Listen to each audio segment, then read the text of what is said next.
Hi hello இன்றைக்கி நம்ம வஞ்சர மீன் ஃபிஷ் ஃப்ரை எப்படி செய்யலாம் பார்க்கலாம். நம்ம ஃபிஷ்ஷை நல்லா கழுவி நீட்டாக க்ளீன் பண்ணி வச்சுக்கலாம்.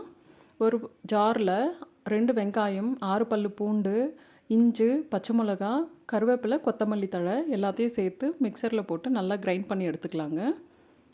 கிரைண்ட் பண்ணி எடுத்து வச்சுருக்க இந்த மிக்ஸில் மஞ்சத்தூள் 1/2 ஸ்பூன், தனியாத்தூள் 2 ஸ்பூன், மிளகாய்த்தூள் 2 ஸ்பூன், கரம் மசாலா, சீரகத்தூள், மிளகுத்தூள் எல்லாமே சேர்த்துக்கலாம். உப்பு தேவையான அளவுக்கு சேர்த்துக்கலாங்க. சேர்த்து அதோட கூட நம்ம அரிசி மாவு சேர்த்துக்கலாம். 3 ஸ்பூன் அளவுக்கு அரிசி மாவு சேர்த்துக்கலாம். சேர்த்துட்டு எல்லாத்தையும் நல்லா மிக்ஸ் பண்ணி வச்சுக்கலாம். இப்போ லெமன் பிழிஞ்சுக்கலாம். பிழிஞ்சு நல்லா மிக்ஸ் பண்ணி விட்டுக்கலாம். இப்போ நம்ம மீன் மேலே இதை கோட்டிங் பண்ணி நல்லா ஊற விட்டுறலாங்க.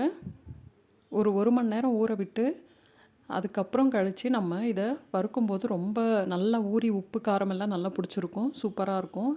இப்போ 1 ஹவர் நல்லா ஊறிடுச்சு. இப்போ ஒரு பேனை ஹீட் பண்ணிவிட்டு மீன் ஒன்று ஒன்றா போட்டு நம்ம கொஞ்சமாக ஆயில் சேர்த்து ஃப்ரை பண்ணி எடுத்துட்டோன்னா நம்மளோட வஞ்சர மீன் ஃபிஷ் ஃப்ரை ரெடி ஆகிடும். நான் இதுக்கு கலர் எதுவும் சேர்க்கலைங்க. நீங்கள் வேணும்னா கொஞ்சம் கலர்ஃபுல்லாக இருக்கணுன்னா கலர் சேர்த்துக்கலாம். தேங்க்ஸ் ஃபார் வாட்சிங். Please like, share and subscribe.